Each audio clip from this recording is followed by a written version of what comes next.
Hello, and welcome to the Lume Plotters interview series again. Yeah. This is episode, I don't even know how many, but we've done quite a few and we have a few to come.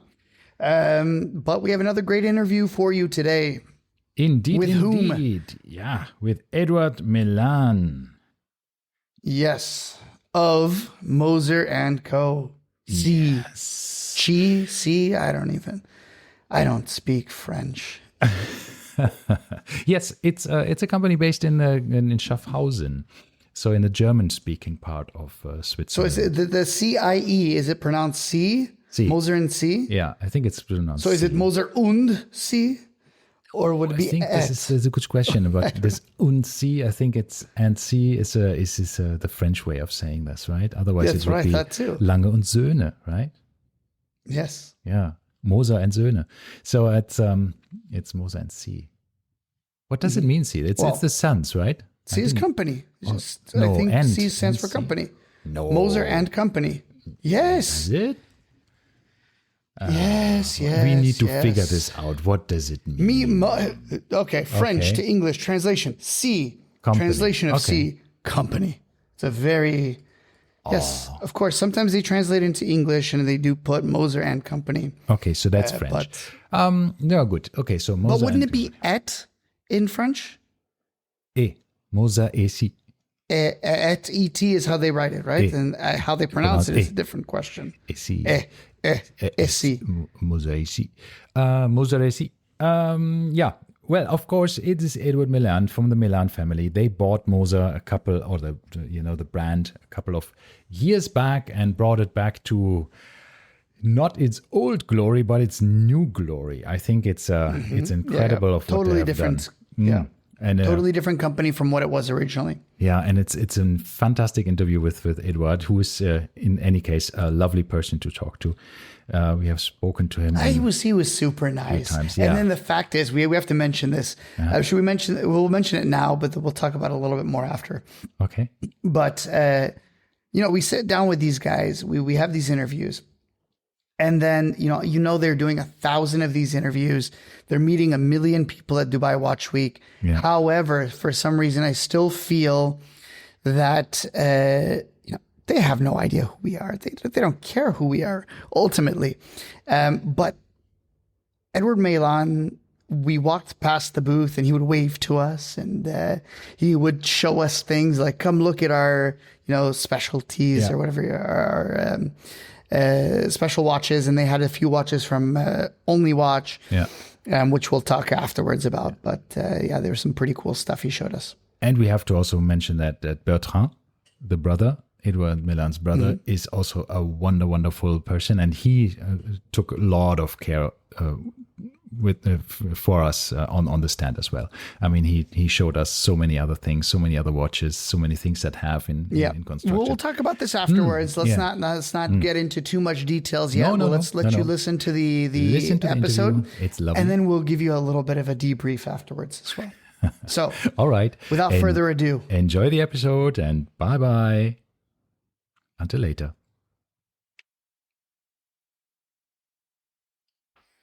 Hello and welcome. Today, another episode of the Lume Plotters. We have Rajiv, Martin, and me, Ralph, together with our guest of honor, Edouard Meylan from Moser. Pleasure to be here. Thank you so much for spending time with us. Ralph has been looking forward to this for absolute ages. Yes. We get to meet Edouard Meylan. So he was very excited. Can tell from the watch you're wearing. Well, he wore it all weekend. So this is not just a one-day thing. No. I had it a few times on, right? So, but obviously I had to wear it today, right? Appreciate that. We've met, I think, in 2019, in 2021. And I think once we were the only two attendees of the fair because we were both early. You were on your stand all by yourself. I was the only visitor all by myself because it was pre-opening time. And so we got chatting. And then I realized later on only that you're actually the CEO of the brand. So I didn't even know that while I was starting to chat with you. And I said, I really like your watches, but they're a bit out of my budget. Yeah, fast forward a couple of years, and then suddenly, now I have one. Some more in this price range where I don't know what happened, but my feeling for what is a silly price for a watch has completely changed. Dangerous. Yeah, It is a dangerous hobby. yeah. But I really, really enjoy these Moser watches. I have to quickly check on my notes. What are we going to ask you? Because I have some very interesting questions for you. In the meantime, while he does this, let's talk about the what's on your wrist. What's on my wrist? Exactly. The Start with that one. latest Moser. I'm wearing the Streamliner Small Second that we actually launched as a world premiere here in Dubai 2 days ago. It's a smaller Streamliner. It's 39 millimeters, still 120 meter water resistant, a bit slimmer. We could do that because we developed a new movement, which is our first micro rotor. That's the first we developed in the entire history of Moser, which is almost 200 years. So pretty proud of that. It is also a new dial. And that was important to create something. You know, at Moser, we like to be a little bit the bridge between tradition and modern watchmaking. And here we have a beautiful enamel dial. An enamel dial can be very old-fashioned and dusty. But here we have a gold hammered plate, and then we cover it with 3 different pigments of transparent blue, which create this gradient of blue, very plays very well with the light and very modern in a way. And I think the result is this beautiful, well-proportioned Streamliner that I think It's got absolutely a lot stunning. of coverage in the last couple of days. A lot of people want to try it, and it's exciting. I think you probably kicked off really the trend of having extraordinary funky dials, right? I mean, you have a funky blue Back then, dial. Funky blue. The funky blue, that was the first probably. Yeah, I mean, when I took over, when we acquired Moser in 2012, the brand was kind of, I mean, had an amazing engineering, but a little bit boring and dusty for my taste. I mean, back then was 35, 36. We were like, I'd like to wear something a little bit more funky. And we started playing with, what's special at Moser. They had a gray fume dial.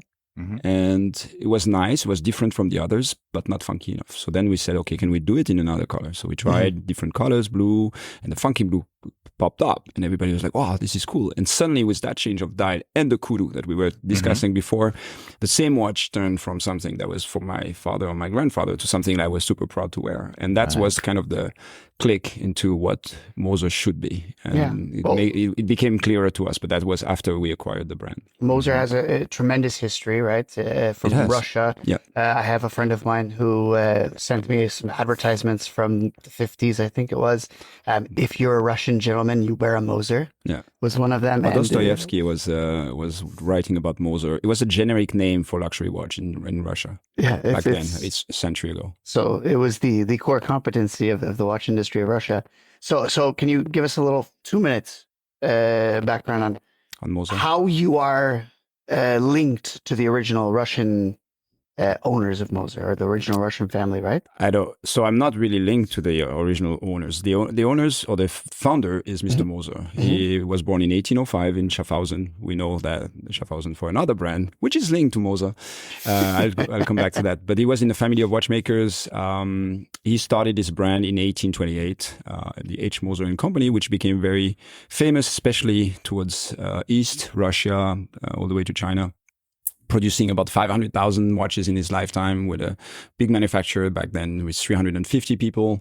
And that's why we get a lot of people coming back with old advertising or old pocket watches from that era. But continue to be very successful. The link I have to Moser that I discovered afterwards was that my great-grandfather was running the company from 1914 to 1918. That's basically something we discovered afterwards. The brand was always independent, not always in the hands of the Moser family. Unfortunately, they sold when the son of Heinrich Moser died early 20th century, and then they went in different hands. There's no production from 1980 that we know of, that we don't have in our museum, from 1980 to 2005. Time when the great-grandson of Heinrich Moser, together with some entrepreneurs, relaunched the brand. And in 2012, they ran into financial issues, I should say, and that's when we had the opportunity as the Meylan family to acquire Moser. And since then, it's been our baby, turning around the brand and trying to bring it back to the forefront of independent watchmaking. And it's an ongoing project. Yeah. So, coming slightly back to the dial design, will we ever see a guilloche dial from Moser? We did already. We did a few years ago, a few series of guilloche. Why not? I think we love to try different things. We actually tried the guilloche enameled. The problem with the guilloche, especially when our traditional pattern is like this sunburst. The problem with the guilloche when you do that is the center part, which creates kind of diffractions, and what would be blue on this dial with this texture, with the guilloche turns yellow in the center. So you get a blue yellowish, and that didn't work. But we tried. We tried very hard, very hard. I like guilloche. I think I like those traditional techniques and try to make them modern at the same time. Exactly. It's definitely something we want to explore. So maybe one day we'll find a solution. Interesting. That would be really, really cool. Your company, or the Meylan family, has a company in producing for the watch industry, precision engineering, other brands. Yeah.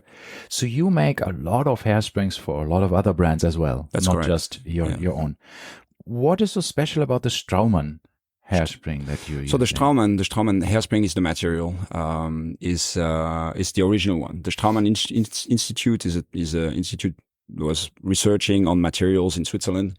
That's why the Straumann family became very famous for implants, teeth implants and others. But back then in the 1930s, they developed a material which was self-compensating in temperature, which is today known as the Nivarox, but it was developed by the Straumann, with the patent being the Straumann. So that's why we have, I would say, the latest formula of that. It's our P4000, which is top quality, self-compensating steel base hairspring, which is the traditional one. That's why we supply about 35 brands with that. We produce close to 200,000 hairsprings a year. We don't need more than 3,500 for us. So the rest is going to our peers. And we also work on other materials now, like Nobium titanium, and trying to push the boundaries. So we support a lot of the independents, the small brands. They come to us because we're probably the one with the lower MOQ. When you go to Nivarox, you need to order 100,000 hairsprings. That's not what they want. And if you want something special, you can come to us as well. Just for our listeners, MOQ is the minimum order quantity. Sorry, correct. No, that's okay. It's absolutely fine. So our listeners might not be into production and things. That's something. So that's specific. Sorry. How many you have to order to get actually your order in, right? For us, pretty much. If you order one, you can potentially get it. Wow, that's very flexible. More and more difficult, but we try, especially if it's brands we know and we want to support. Okay, good. I mean, you have a very long-standing now relationship with MBNF. That's one of them, yeah. And we really like these. I mean, I'm unfortunately with Only Watch having been postponed for a while, I guess. We don't know Hopefully yet for just how long. postponed, Yeah. We hope that everything clears out. Yeah, we really wanted to see it. We were so excited to see these entries and also the auction itself. So it's really sad that it had to. But we have it here. If you want to see the panda, it's here. I haven't seen it. This was just my question. I really want to see it. Yeah, Okay, it's either. I mean, we have a shared custody with Max, MBNF team. So one day it's with us, one day it's with them. So no I don't know where it is today. We will track it. We will track it down. You will see it. Just look for the panda. There's usually a small statue next to it. Oh yeah, fantastic. I have one more question that might be, I don't know if it's a bit uncomfortable for you, but maybe it is. Usually it's not bad. I'm very doubtful it is. But 2 years ago, I think every second panel and every second talk that we had was about NFTs, the metaverse, and where we will wear our watches virtually in the future, and the whole blockchain and all of these things. There's absolutely not even the mentioning of any of this 2 years later. Yeah. So you had, I think, a watch that had a QR code with it. I think it was an NFT connected it's also to it. On our booth. I saw Genesis it, project. Yeah. How did this turn out? Well, in the history of Moser, we always saw our founder as very pioneering explorer. We love to try new things. And you've seen, you referred to a few of the projects we did in the past. It's always about pushing a little bit the boundaries as an independent brand. So when blockchain came in a few years back, we were like, is that anything worth exploring for our industry? And we started working on it and thinking like maybe there's something in there that in 5 years from now will stick, and many things will disappear. So we started, those kind of projects are pretty long. So we started the genesis saying, okay, let's look at it holistically, not just NFTs, but really what can we add value in terms of storing information and giving additional, really from a pure customer perspective. How can we secure better the transaction? Secondary market is very important right now. Anything we can do to increase value is important for our customers and protect value. So we created e-insurance. We created blockchain certification, so you can track who has been owning, how long has it been serviced, all those things stored in the database. You can also get your insurance. We also we were thinking, like, in terms of NFT, creating a virtual watch, for me, is not the future of our industry. What I believed in is what we called the time capsule, which is capturing the moment where your watch is being created, we put the last screws, and it starts the tic-tac. So it comes to life, and we document that with an atomic clock. With me, with the watchmaker, and you have like this small recording of about a minute of that moment at the exact second where your watch started. We felt like maybe somebody in 100 years from now, no idea who we are, will own that watch and will own the NFT link to that. And all this being insured, like you lost your watch, you lose you get it stolen, or even the NFTs all covered with insurance. We believe a lot of those things will disappear, but a lot of those things we might use for the public in general. So there was the idea of the genesis. Again, it's exploratory. Moser is about that. We try things.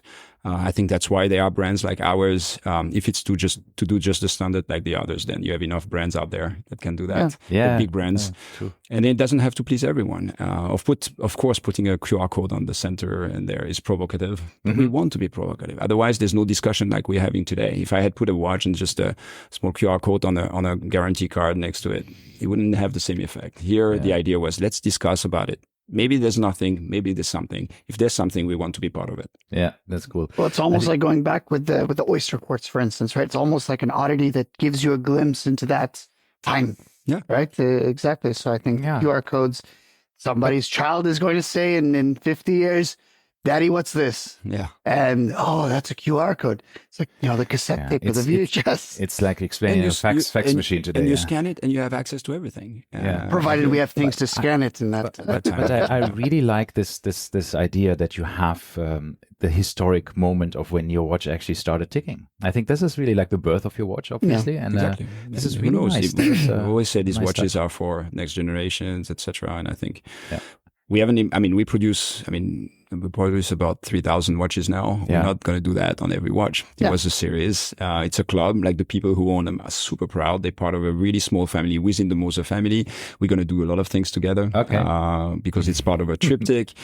So it's a still ongoing project. Okay. And I'm sure some people would be like, shit, I should have maybe bought that watch. Well, I think the opposite about most of my crypto investments. Like all ours, yeah. So like, I'm not the only one. Let's not talk about that.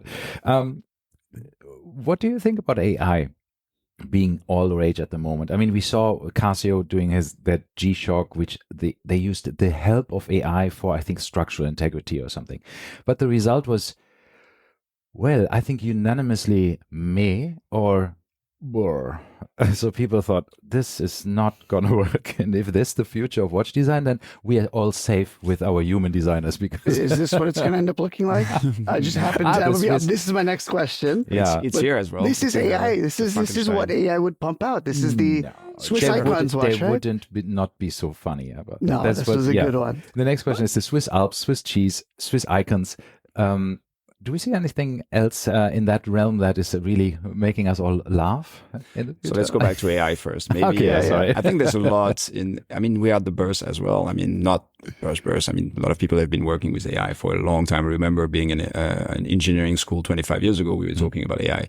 But I think there's a lot of potential. But again, it's evolving so fast. But it could be in anything. It can be like simple. I have to make a speech or answer an email, and I use a ChatGPT.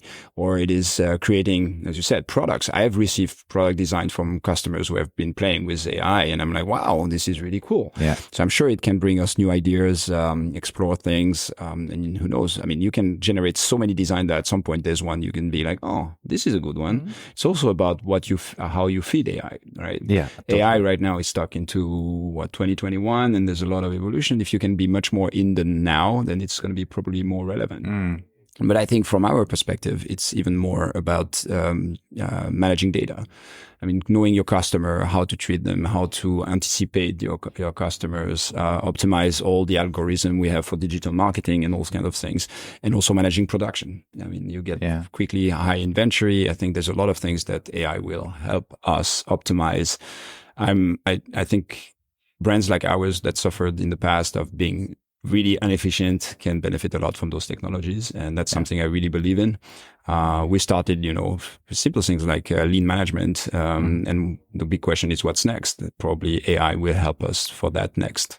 Yeah, no, I totally believe that AI is going to, I wouldn't say that, I hate the word revolutionize because it's so overused. Definitely transform, But yes, it will help us be so much more efficient. I think so. There's so many use cases, especially in the language systems, when you can just say like, okay, I just tell my computer what I want. Yeah. And it does that.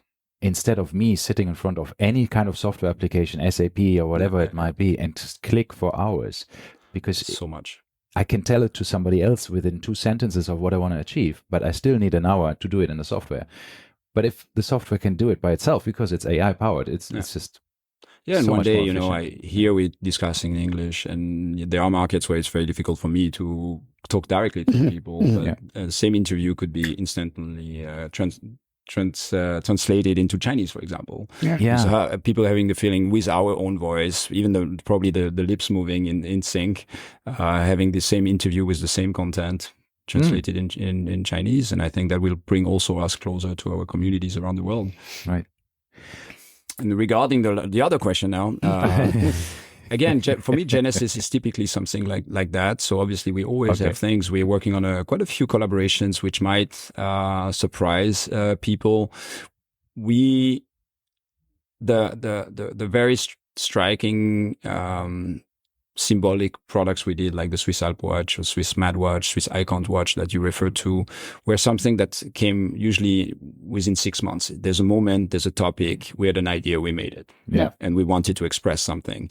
So right now, I cannot tell you what we're going to do for Watches and Wonders or whether we're going to do something in Watches and Wonders, because I don't know. But Good. I would love to. I think spur of the moment, right? Yeah, it has to be relevant. It shouldn't be forced. Yeah, exactly. Yeah. If people say, "Oh, you didn't do something," we didn't find the inspiration. We're not going to force something in just to make it. Hey, we did something because we have to. No. And this is one of the issues that we have with these watch fairs, with Watches and Wonders, is it almost forces brands to kind of come to the party with something, even if it's not what they want, just for the sake of showing off a novelty. And we talked in one of our podcasts. It's a power struggle, right? You all come here, you want to show your muscles and stand out. It's an amazing opportunity. So obviously, but you need to do your homework for that. Yeah, exactly. No, but especially because we liked, what we loved to see was a serious watchmaker like you are. I mean, your watches are pretty serious machines, and they are pretty expensive as well, but having so much of fun of creating something that is so out there that people didn't, it's like this dissonance, the cognitive dissonance is like, oh, how can you make such serious watches with such cool minimal design without any text on the dials? And so, but I think it's like, in the car industry, they do that. If you go to the car shows, you always have the concept cars. I don't know you, but if I go to the car shows, I want to see the concept cars. I don't want to see the car that I will find in the garage within 6 months. Right? I want to see those crazy things where they experiment, where they show us the future, where there's things you like, it makes you dream as a kid. And that's exactly why we were also doing these things. And hopefully we can continue. The last one was also the old black, like we put Vanta black everywhere. Yes. Less of a message, but they are typically trying to show what potentially a watch of the future could be, not knowing whether we can make it ever. But people come and there's like, oh my God, this is unique. It's incredible. Yeah. I remember seeing the Vanta Black dial in a case back in one show you had a couple of years ago in the Four Seasons Hotel in the suite. You presented a few things, and I went and saw the dial without any covering. Yeah, and it's just. It's like staring in a black hole. And I think this is like the epitome of Moser. It's like we reduce text, we reduce things from the dial. We give you the simplicity and the beauty of just empty space in a nice design. But that is just like nothingness.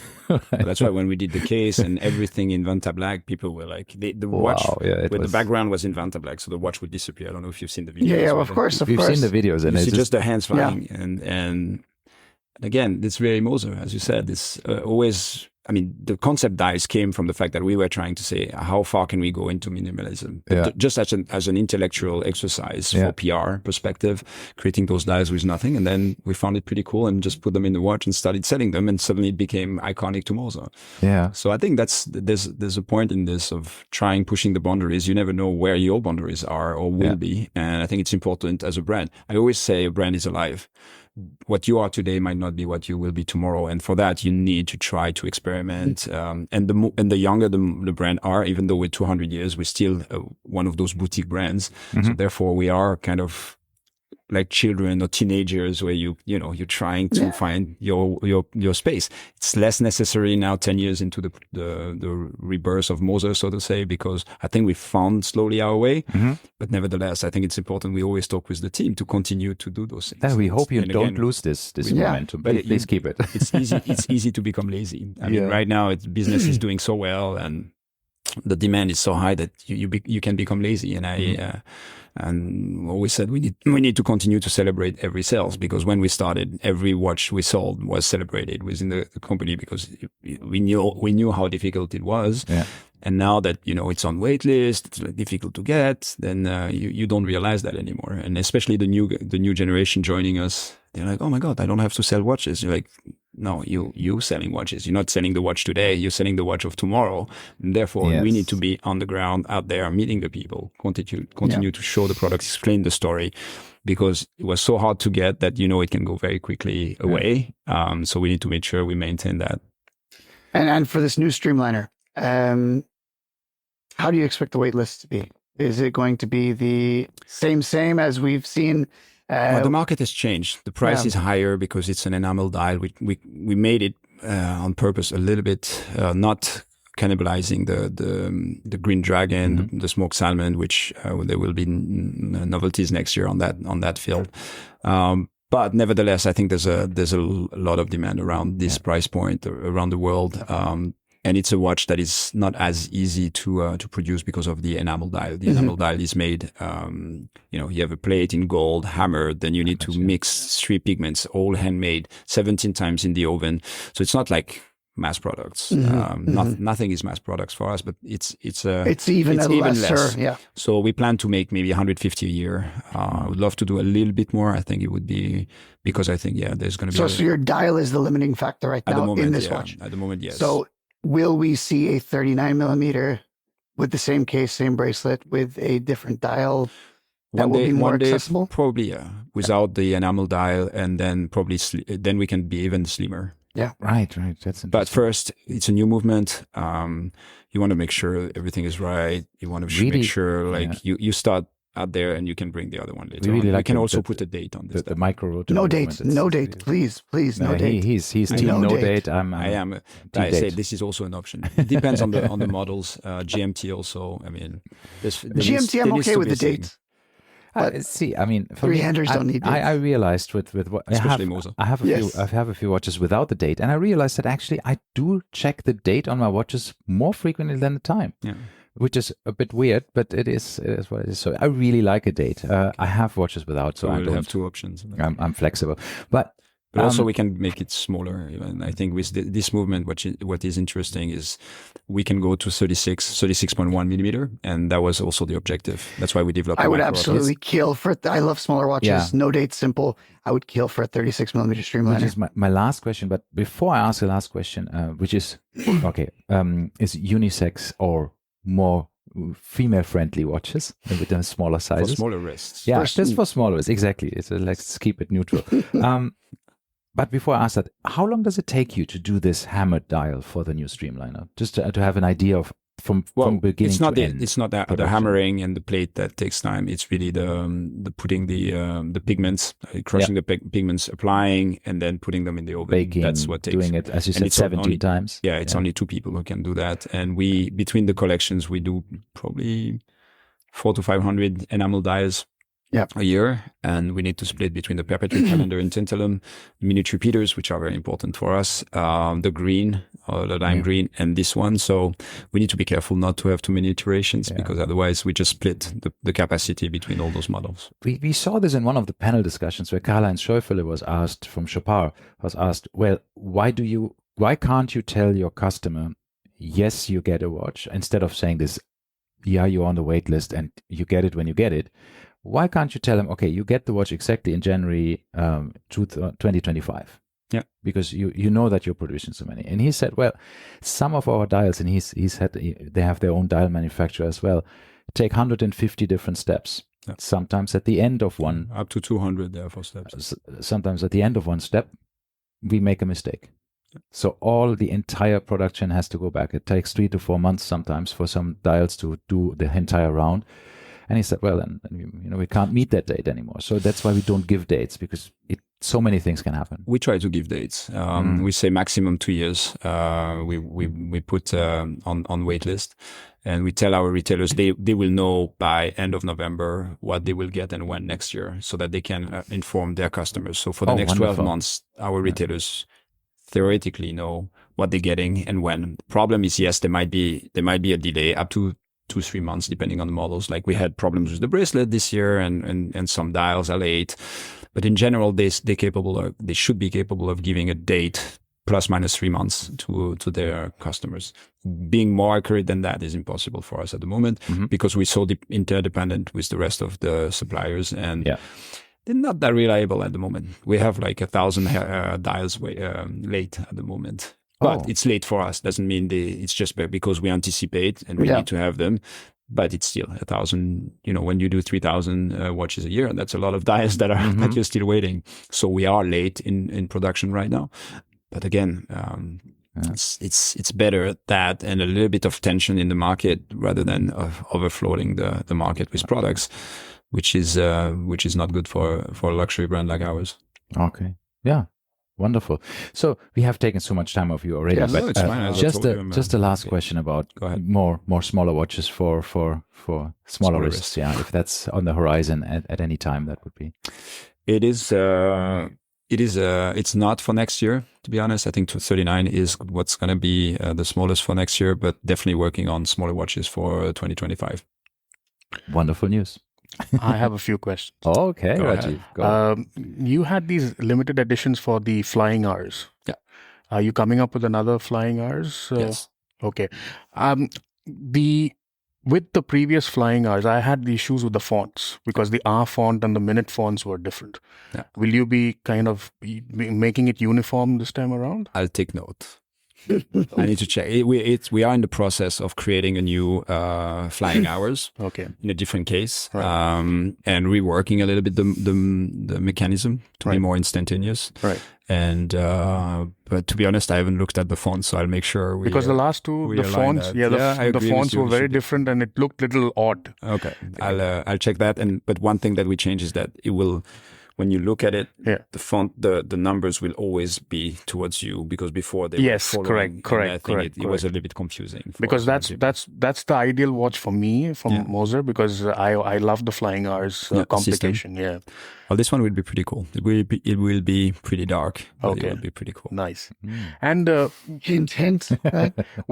with Moser getting more recognition worldwide, will you be sticking to the 3,000 units, or will you be ramping up production? We continue to grow a little bit. Again, we had an opportunity in the last few years to really secure great partnerships with the best retailers out there. We opened a few boutiques. We don't want to increase the number of point of sales. We're around 80, but there's 20 of our 80s that don't get any watches because we just cannot supply, so that we can unfortunately focus on the strategic ones like the big Bucher watches of Switzerland, Sediki, etc. Right.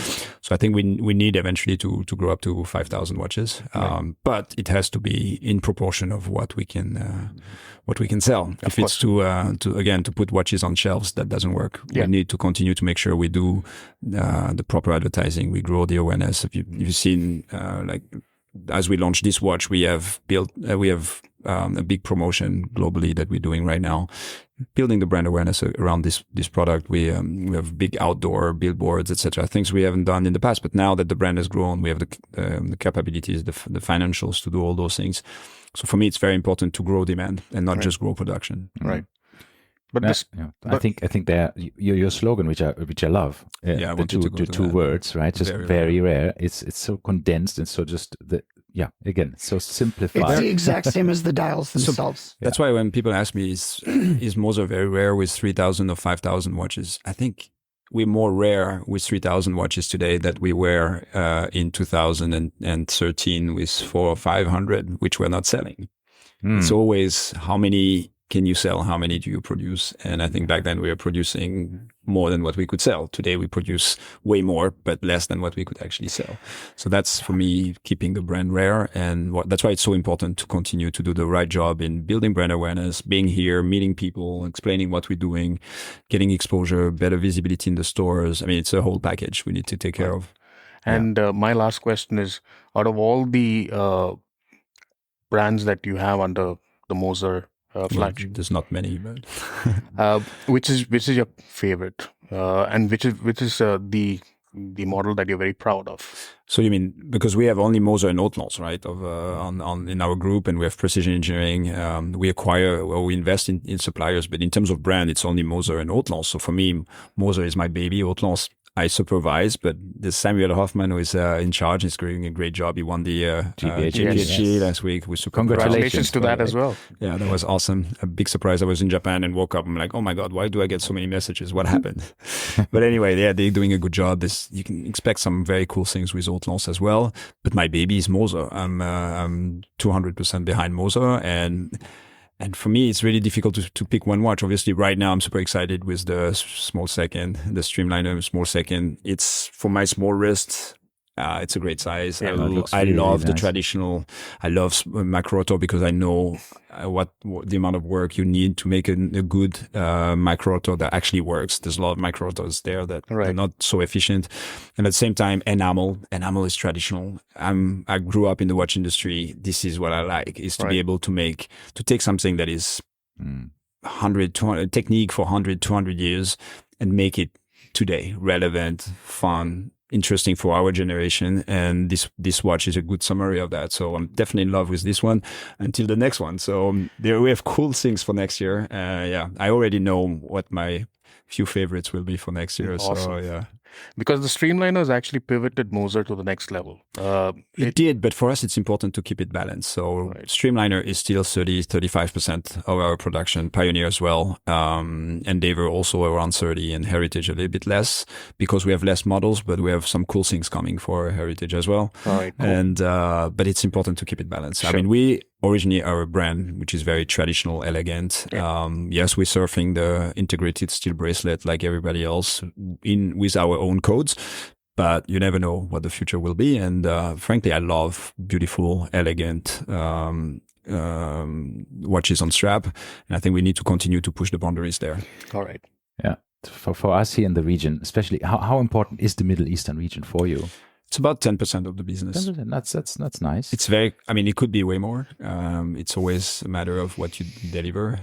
It's very, very concentrated. I mean, Dubai, Abu Dhabi, especially Dubai, is definitely the hub. But we have a great partner also in Bahrain with Project 8. Ali's doing a great job there. We have a small boutique.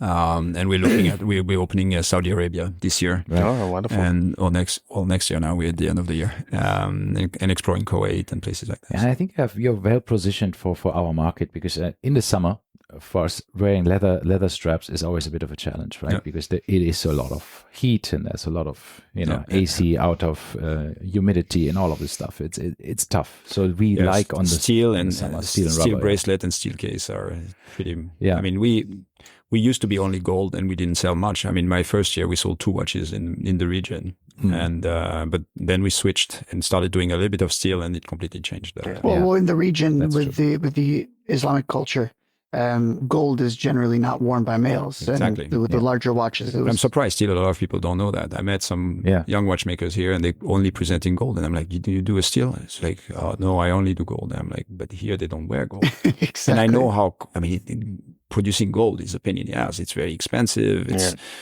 you rather produce anything in steel. So I'm surprised they don't know that. Yeah. Well, there is a huge expert community in the area as well that doesn't necessarily, partially is not Muslim. So that means that there's a bit more, of course, there's but gold available. it's still a minority compared. Yes. Yeah, we sell gold as well here, but it's still a minority. Yeah, absolutely. All right. On that bombshell, I think we've taken way too much of your time. We've almost doubled the time. So fantastic. It was a pleasure to talk to you. Absolute Pleasure was mine, and I invite you to come and discover the Panda and the icon. We will watch. definitely. and momentarily we'll be there. All right. Thank you very much. Thank you. Thank you very Excellent. much. Thank you. And congratulations. Wow. Wow. What a nice interview that How was. did I right? know Ralph was going to say, wow? It's the starting word. I need to start with something, right? I can't just Yes. But as you know, if you remember how excited I was about the Oris interview, I think this is your Oris interview, right? Oh yeah, You I are a love huge Moser. fanboy for Moser. Yeah, I think they're doing great stuff, and I still think I can see a Streamliner in my future. Now with the So new can I? A size, 39 millimeter blue enamel. yes. It What a was beautiful very watch. hard to give it back, I have to say. It was very difficult to give it back. I think it's the perfect size. The dial was absolutely stunning. Yeah, indeed. It's so cool. But anyway, they gave you a special gift at the booth. What did they give you? Yes, they gave me a wonderful snow globe. They gave that to the owners, right? If you had a Moser on your wrist, then you would They did not give me one, sadly. yeah, well, you don't have a Moser yet, so get one. You get a don't. snow globe, and it was very sweet. Very, very sweet gift. Yeah. But you also got something else. But that was kind of afterwards. What Yeah, did you win, I Ralph? won What did you win? in the raffle of the Christmas sweater this year. I mean, I participated, I think, 3 times, and this time I won. So I got a Christmas sweater, which still is in shipping Nirvana, obviously, somewhere. But for next year, I will definitely but get tell it. the dear listeners how it ended up where the sweater is now. What happened, Ralph? Yeah, I thought I would be the safer way to send it via shop and ship, right? Our delivery service from Freight Aramex. forwarder. Or freight forwarder with a shipping address in Switzerland, but they insist on an invoice. And now, of course, I need to produce an invoice because I told them, hey, it's a raffle, it's a gift. I don't have an invoice. And they said, no, we need to have proof of payment or an invoice. Yeah, so now I have to just. But ultimately, whatever. I mean, I'll it's figure it very out somehow. Of them, right? It's very Swiss to ask for an invoice. So Yeah, it's a one bit day you will annoying. get it. Unfortunately, it will be too late for this winter, but Yeah, and of you'll course wear it next Christmas winter. has passed, but next year Christmas I can wear it. Yeah. Of course, I- you'll I wear it hope. for the foreseeable next 10 years, 20 years, who knows? So yeah, that's lovely. But a lovely, it's cool, lovely, yeah. lovely thing to get my Merry Moser sweater. So let's see. It's a very nice sweater. I will put up a picture on the Instagram for those of you that don't know which sweater we're talking about, because it is super cool. It's the tradition of the ugly woolen Christmas sweaters, right? With the big knit designs. There's snowflakes, and I think there's skiers on it, right? And then it says Moser in the middle. Really haven't looked at it in too much detail because I want to still be a bit, This could be the surprised. old one that I'm talking about, because every year they switch designs. But I ordered the size L, so that could work fine or it could not. So if it doesn't work, then you have a sweater. Oh, thank Because you. obviously, That'd be like- if it doesn't fit, what I'll do I take do with it. it, right? So, but I probably keep Yes, the yes. hat, the woolen hat. There's a hat as well. I guess, yeah. I think it's a pullover and a hat. It's a set. Yeah. There's no scarf to go with it. I think you have to tell them next time. Scarf. Next time, exactly. or maybe make a full collection that you could buy online. Exactly. Anyhow, so that was what was the interview. As always, so much fun, and such a lovely company. Moser, it's a independent company. Moser itself, I mean, we talked about it in the episode, in the interview a bit. It's also producing a lot of other things themselves, right? Like hairsprings, and they produce hairsprings for some of the Holy Trinity brands. So it's interesting stuff that they do, right? So they're doing a lot of things right, I think, at the moment, and I can't wait to see what else they're coming up with next year. Mm-hmm. I'm hoping, not like I can afford it, but I'm hoping let's see a 39 millimeter Streamliner with a regular dial that's affordable, because of course the new one that came out was with the enamel dial, and of course we know enamel is extremely difficult to make, and so that will increase the price. And the new in-house movement, right? The new in-house movement with a micro rotor is pretty. Yes, the micro rotor cool. center seconds movement is cool too as well. So let's see what happens. Yes, of course. Let's see. And anyway, yeah, we leave it at that, and we hear you in the next episode. Yes, see you. Bye bye.